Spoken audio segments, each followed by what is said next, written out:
Bien, señores, hace 3 semanas un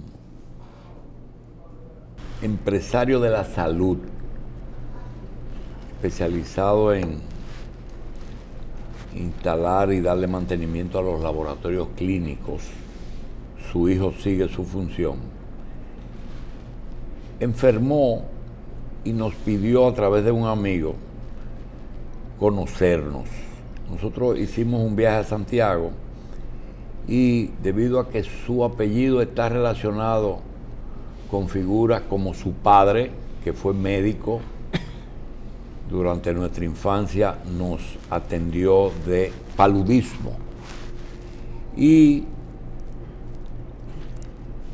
eso fue un médico muy conocido aquí en la capital, estuvo ejerciendo ahí frente a la clínica San Rafael, el doctor Cruz Ayala. Su hijo, don Máximo Rafael Cruz Ayala y Van der Linde, ellos adoptaron el apellido compuesto Cruz Ayala, él y su hermana, y enfermó de un cáncer en el maxilar inferior. Máximo Cruz Ayala falleció hace un rato y sus restos están siendo velados en la funeraria Blandino de la ciudad de Santiago de los Caballeros. Hoy 7 de agosto a partir de las 9 de la mañana. Se hará una misa de cuerpo presente en la capilla del cementerio Fuente de Luz de Santiago a las 4 de la tarde y a las 4:30 sus restos serán sepultados. Falleció don Máximo Rafael Cruz Ayala Van der Linde. Que Dios acoja en su seno el alma de Máximo Rafael Cruz Ayala y nuestro pésame a sus hijos y sus hermanos. Bien, tenemos un invitado médico, psiquiatra y un hombre que se encarga de difundir la paz y los mensajes que hacen que el hombre tome su verdadera dimensión en el planeta que nos ha sido asignado. Agradecemos a una amiga querida que siempre coordina la presencia del doctor Ángel Luis Fernández, médico psiquiatra. Señores, gracias por estar con nosotros. Doctor, Un placer. quiero comenzar con una consulta, pero la consulta no es personal, sino es para los cristianos y para comprender que cada época tiene sus encantos y sus problemas que deben de ser entendidos en su debido contexto histórico. Por ejemplo, nosotros decimos mucho que hasta hace poco, creo que hasta el gobierno del señor Johnson, la esclavitud tenía limitaciones en Estados Unidos y fue el que la erradicó totalmente. Nosotros decimos, y le dijimos a un sabio que tuvimos la semana pasada, estudioso de los papeles del Mar Muerto, nos decía que, o nosotros le preguntábamos si realmente Cristo modificó la Constitución, porque se nos manejábamos con el Antiguo Testamento y él vino con el Nuevo Testamento. En fin, hoy aparece algo que nos envía nuestro director, nuestro máster de hoy, que se llama Ambiorix. Se nos manda todos los días el evangelio de cada día. Y hoy nos manda uno que ajusta perfectamente a la consulta que queremos hacer. Mientras Jesús andaba en las tierras que él se movía, entre Tiro y Sidón, etc., una habitante de Samaria se acercó a él y le pidió que le saque del cuerpo al demonio que había poseído una hija. Visto desde ahora y conociendo nosotros los problemas que a una familia le ocasiona la presencia de una enfermedad psiquiátrica de tipo esquizofrenia, bipolaridad y esas cosas, le hacen pensar a un psiquiatra que es un humanista, que posiblemente esa mujer estaba hablando de un problema de ese tipo, pero en aquella época. Sin duda alguna, o sea, dentro del mundo de la psiquiatría nosotros tipificaríamos esto hoy como trastorno disociativo de la histeria. Es algo que está muy estudiado y que responde un poco a esa descripción. De todas maneras, planteaba lo de la esclavitud, ¿no? Y creo que a lo mejor es un buen momento para reivindicar el uso que se está haciendo de muchas corrientes religiosas que literalmente esclavizan a sus adeptos, ¿no? Y cercenan algo que yo creo que es muy importante para un ser humano, que es justamente la libertad de decidir, la libertad de hacer, ¿no? En lo que se refiere a esa componente que creo que hace dudar a muchos, o sea, como un Dios del Antiguo Testamento basa su operativa en aquel planteamiento de ojo por ojo, diente por diente, y luego parece que debe ser otro Dios, porque el nuevo Dios cambia las ternas y plantea que no, que ojo por ojo, diente por diente, no. O sea, que si te dan de un lado, tú pones el otro lado, ¿no? Y entonces esto nos lleva posiblemente pues a un análisis histórico de cómo sucedió esto, ¿no? Y nos traslada exactamente al año 303, en tiempos de Diocleciano, cuando el Imperio Romano, desgastado ya por el culto a una divinidad hindú, cual era Mitra, deciden cambiar y generar un planteamiento Iglesia-Estado. Y entonces Diocleciano encarga a Lactancio, ¿verdad?, la elaboración de un planteamiento nuevo para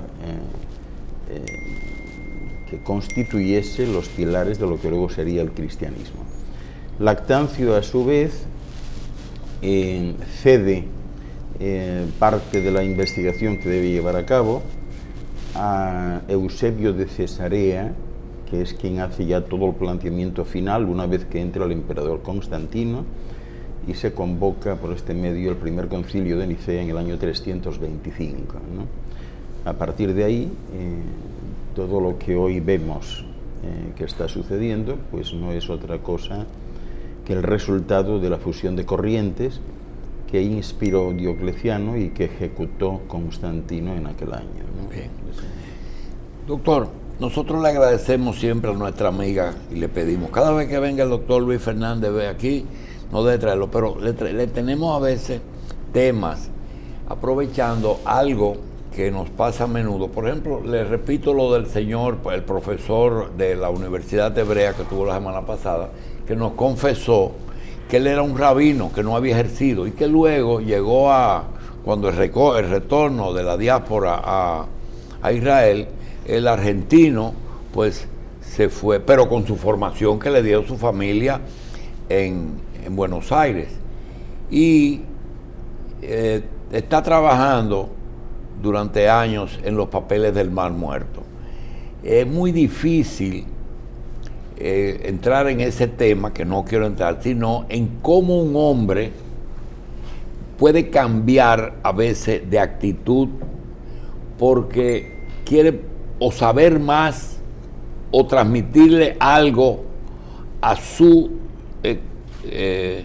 prójimo, o también tener la posibilidad de poder influir y transmitir conocimientos para hacerle bien al otro, que es más o menos como el caso que yo veo en usted. Un psiquiatra español que ejercía, pero empezó a desarrollar ideas y dice, caramba, pero yo no me debo quedar con todo esto en la cabeza, déjame difundir por el mundo. ¿Cómo podía hacer? O buscarse un programa de televisión para decir cosas todos los días, que a lo mejor, o andar por el mundo dando conferencias.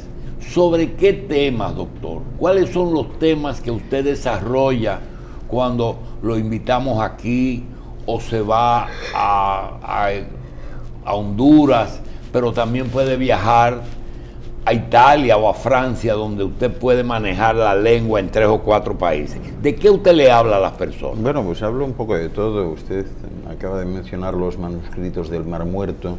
He estado allí en abril, en Qumran y en Nag Hammadi. Conozco eso muy al detalle, ¿no? Simplemente, en mi caso, yo creo que siempre he tenido claro qué es lo que tenía que hacer y que debía llegar el momento en que pudiese hacerlo, ¿no? Así que al final se trata de algo inherente a la condición humana, que es la capacidad de adaptación y adaptarse a los momentos, a las circunstancias y a los hechos. Yo he pasado una primera parte de mi vida intentando gestionar, vamos a decirlo así, algo que es muy importante ahora, no lo era tanto en otras eras, pero lo es ahora, que es la credibilidad. Y la credibilidad se suele sustentar no solo en la experiencia, sino también en la cualificación. Así que yo he pasado una primera parte de mi vida, mis primeros 50 años, en la cualificación, la experiencia y la investigación. Empecé a escribir muy joven y no fue hasta el año 2000 que yo empecé a escribir de estos temas. O sea, parte de mis libros son de contenido científico y ya de rango espiritual, autorrealización, etcétera, autodesarrollo, a partir del año 2000. Pero realmente cuando una persona lo sigue, sí, y lo escucha, lo lee, lo busca, ¿qué usted le ofrece? Porque no es psiquiatría ya, es algo más. Está todo mezclado, ¿no? Básicamente yo me circunscribo, y respondo a la parte final de la primera pregunta, a 2 ámbitos fundamentales: la paz y la luz. La paz de la convivencia y la luz del conocimiento. Pero no es una religión, ¿verdad? No. Yo estoy 180 grados al sur de cualquier concepto religioso. O sea, nada que ver. Me dio mucho trabajo preguntarle al señor hebreo que tuvimos aquí, y le confieso, me costó trabajo y me daba un poquito de apuro preguntarle, después de todos esos estudios que usted hizo y que está haciendo, usted es ateo, pero tuve que preguntarle si él había variado, y creo que me quedé con la convicción de que si no lo es, que cambió mucho su concepción del creador. Me parece, la iglesia invitaba todos los años, la iglesia católica, a Hawkins, aquel famoso sabio, lo llevaba al Vaticano a discutir sobre ateísmo, porque también la iglesia, la curia romana, acusa a Bergoglio de que es medio ateo, ¿verdad? Yo le pregunto, usted habla de 180 grados y aquel me fue difícil que me responda. ¿Usted es ateo? Yo no soy nada. Exacto. Ahora, si tuviese que definirme, posiblemente diría que soy de la triple A: ácrata, agnóstico y apóstata, ¿no? Esto sería lo que mejor me definiría. Ácrata en el sentido de que abogo por la libertad, o sea, a no circunscribirme a nada, a no entrar en ese juego peligroso de decidir que la religión que practico es la mejor y la más importante, con un total desconocimiento del resto de religiones.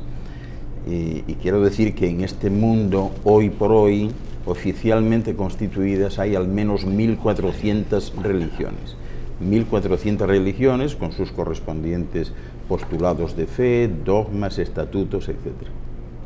Entonces a mí me parece que no encaja para nada con mi personalidad, pues definirme por una y decir esta es la mía, en la que paradójicamente pues no se aterriza del todo porque no se conoce al 100% y mucho menos se conocen las demás. Entonces entramos en un terreno resbaladizo que tiene que ver un poco también con los medios de comunicación.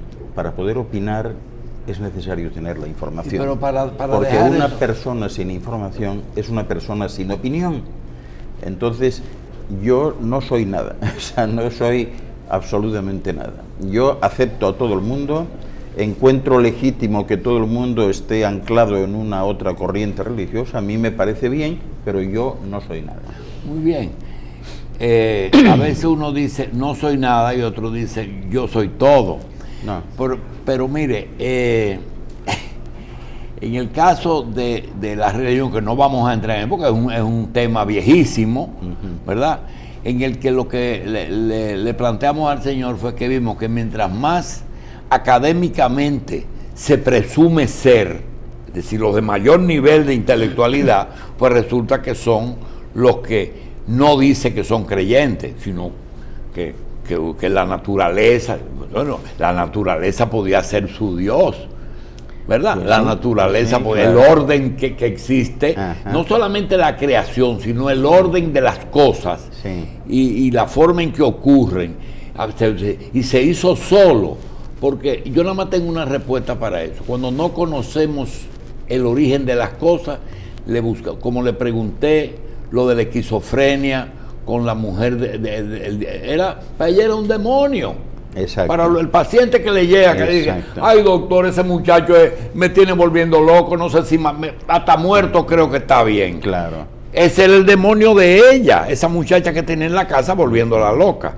Entonces, esas cosas, como por ejemplo el habitante de la isla de Fiji o de la isla del Pacífico, cuando vio un avión de la Segunda Guerra cruzar por el cielo, dice, pájaro de hierro, porque ellos lo único que volaban eran aves, entonces claro. Esa ave era de hierro. No vamos a entrar en eso. Lo que sí quisiera, ese mensaje de paz, ¿cuál es el meollo? ¿En qué se centra ese mensaje que usted lleva? Pues se centra fundamentalmente en que muchas personas, entre las que estoy yo, consideramos que hay una fisura importante en la relación de las personas, que posiblemente se haya malinterpretado el concepto de ayuntar, de ayuntamiento, de ciudad. Es decir, da la impresión que quien sacó todo esto, pues de alguna manera infería que, bueno, pues estando todos juntos, habría mucha mejor posibilidad de convencerles de lo que fuese para venderles lo que fuese. Es decir, que había una connotación, si se quiere, comercial. En la más remota antigüedad, por ejemplo, anterior a las ciudades, la vida era distinta aquí en esta esfera, ¿no? Entonces, la paz de la convivencia es para mí un objetivo, contribuir en alguna medida a que haya en primer lugar paz en la convivencia. La paz es la vía, el camino a la felicidad. La felicidad es un concepto cerebral, en realidad, ¿no? La felicidad pues consiste fundamentalmente en generar una estabilidad, un equilibrio, una armonía, un bienestar, una resonancia, una forma, ¿no?, de bienestar. Pero lo que está claro es que ninguno de nosotros podemos proyectar paz si no tenemos paz dentro. Entonces yo abogo por eso. Hay que tenerla. Es decir, si uno quiere descargar algo sobre los demás, es imprescindible que esté cargado. Es decir, un camión no se puede descargar si no está cargado de nada, ¿no? Entonces esto es lo primero, es decir, cargarnos de aquello que deseamos descargar. Deseamos descargar paz, primero la paz en nosotros. Y a continuación ya podemos pensar en irradiar paz a los demás para generar ese momento de estabilidad en la convivencia que es tan importante. Y por otro lado la luz.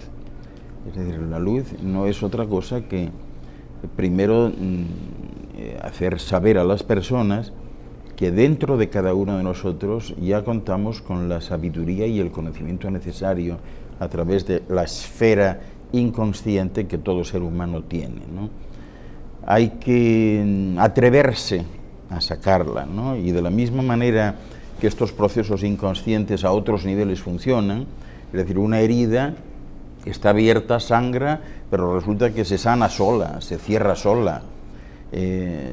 Tenemos un desfase térmico y comenzamos a sudar, necesitamos mayor energía, en fin, sobreviene una descarga de adrenalina. También a niveles intelectuales nosotros necesitamos en un momento dado, y la intelectualidad aparece sola en todos los seres humanos. Doctor, mire, la pregunta que le voy a hacer, estoy seguro que le va a gustar contestarla. A ver. Porque tenemos una corriente de médicos que ejercen, por ejemplo, una especialidad y sus ingresos no son suficientes.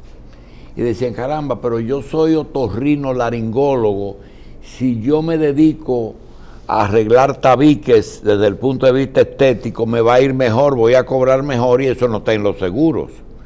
Si soy dermatólogo y pongo botox para quitarle a los que trabajan en televisión las arrugas, me va a ir mejor.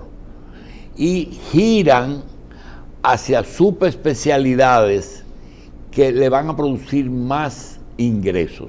Pero hay otros que dicen, caramba, yo soy médico clínico, pero quiero ser intervencionista, porque el cardiólogo con el estetoscopio cobra 500 pesos, pero cuando te hace el cateterismo cobra 5,000 pesos.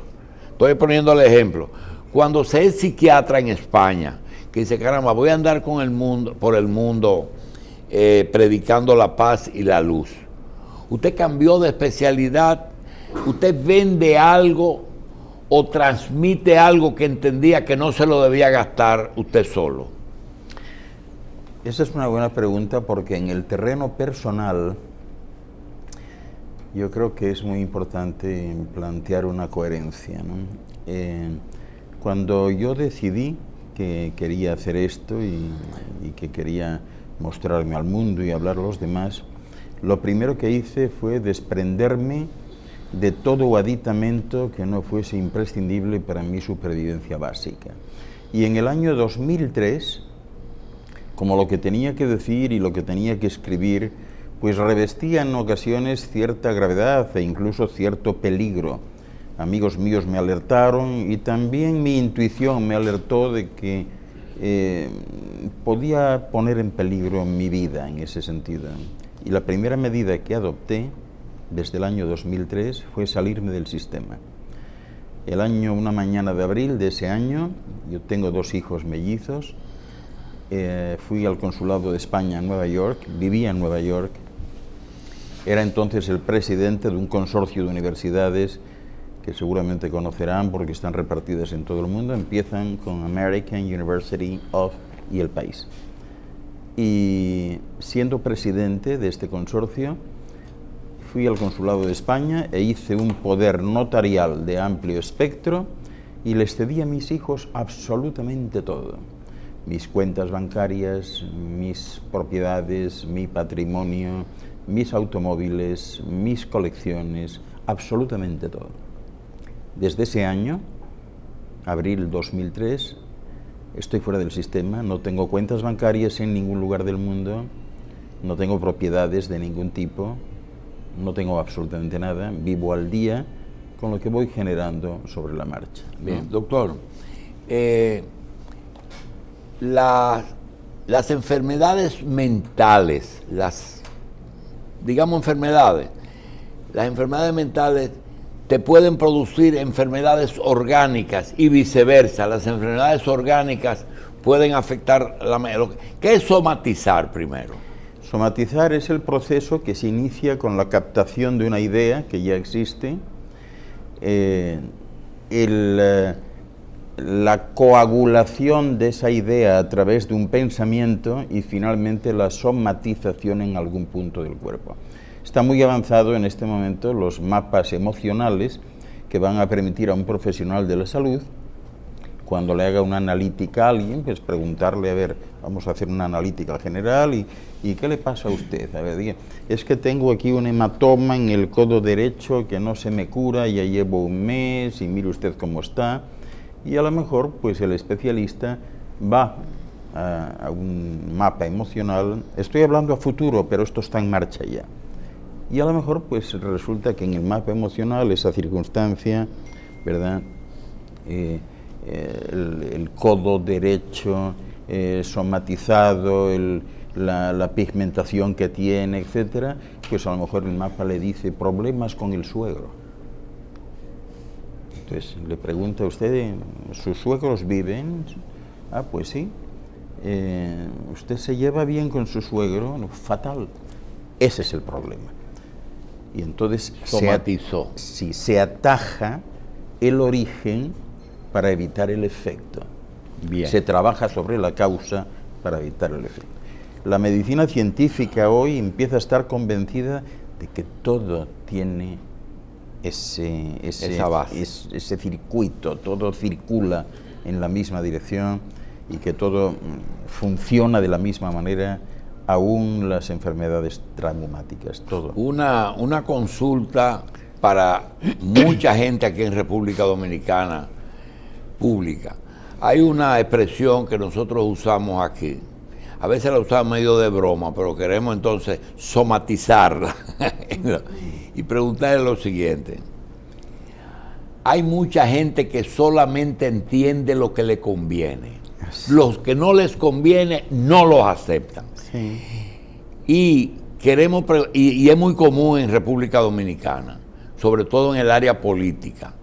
Es una tendencia de la época, es una condición social de nosotros los dominicanos, o usted tiene alguna otra definición de ese sujeto que si no le conviene un tema no te lo aceptan y lo dan por...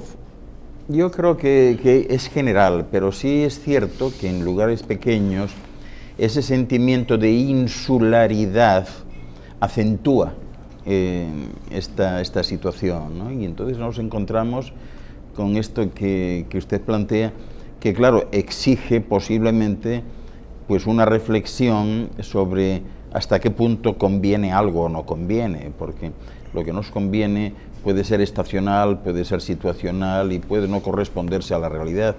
Y hoy en día, yo que viajo por todo el mundo lo veo en todas partes igual, hay una tendencia a la simplicidad, hay una tendencia a la simplificación. Es decir, hace 50 años pues era muy importante pues tener el apartamento en la ciudad y la casita en el campo, ¿no?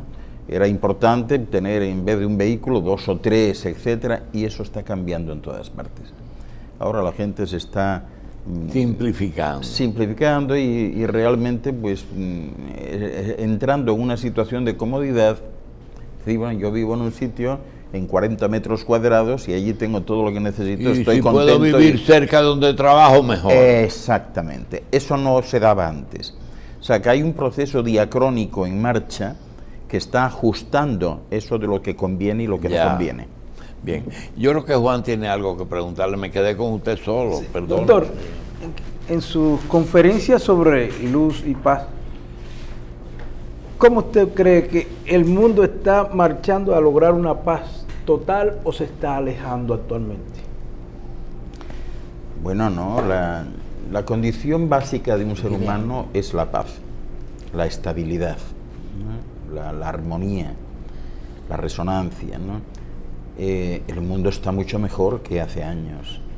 Lo que pasa es que, bueno, con los medios de comunicación uno a veces se alerta que si hay tal conflicto, tal guerra o lo que sea, pero hay menos guerras de las que había antes, ¿no?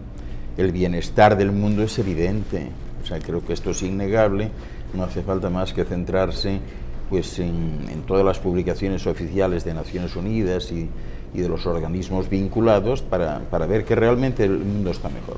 Simplemente las alertas provienen de la información. Ahora la información llega a todo el mundo y bueno, de alguna manera también la oscilación de la información tiene mucho que ver con las grandes agencias informativas, que son privadas, todas, y que son las que deciden lo que es publicable y lo que no es publicable. Y la paz que le está preguntando Juan, no, sí, que es la misma paz que usted, me parece lo que mismo, no. Sí, exactamente. Es la misma. Sí, sí. Esa paz interior que tú transmites, como Sí, el camión que usted habla, sí. es la misma paz de Donald Trump y de Irak. Siempre estamos hablando de lo mismo, sí. Y efectivamente lo que comentaba antes de Donald Trump es una realidad. Él evita la confrontación bélica. Bélica. Es decir, él hace otro tipo de guerra, que es la guerra comercial, que ya veremos a ver si realmente da mejores resultados que la otra, porque al final es todo comercial. Cualquier guerra es una guerra comercial. Antes de hacer la guerra, antes de destruir, ya se han garantizado los contratos de la reconstrucción. Sí. O sea, que al final todo eso es lo que interesa. Es decir, yo voy a atacar, voy a hacer esto, pero era verbal. Fírmame antes aquí. Para la reconstrucción. Exacto, yo quiero, las empresas tienen que ser las mías. Doctor, en términos de eso que usted transmite, que se llama luz, paz, y agregado a su conocimiento de psiquiatría, ¿cómo usted define al presidente de los Estados Unidos? Pues bueno, yo por principio no defino a nadie. Yo rechazo un perfil a ese señor toda definición, ¿no? Vamos a decir que no lo voy a definir, pero mi opinión sobre él es que es un tecnócrata, fundamentalmente. Entiendo que es un empresario que está considerando al país como una empresa, ¿no? Y más nada, ¿no? De eso justamente es uno de los temas que vamos a tratar en la 5ª Conferencia Mundial de la Paz y de la Luz, que vamos a tener en el Hotel Sheraton en los días 23, 24 y 25. Y ese es uno de los temas. Bien, quisiera que nos anuncie esa conferencia. El que tiene el micrófono, adelante. Vamos a tener 23, 24 y 25. 3 conferencias, o la misma en 3 partes. Es que es un congreso, o sea, le llamamos conferencia, pero es un congreso. ¿Quiénes están invitados? Con 32 ponentes, todo el mundo, está abierta a todo el mundo, ¿no? Pero vienen conferenciantes de todo el mundo. La paz y la luz. Bien. Doctor Ángel Luis Fernández, médico psiquiatra, gracias por estar. Mi querida hermana y amiga que ha hecho posible esta conversación, que no nos deje nunca fuera del programa del doctor.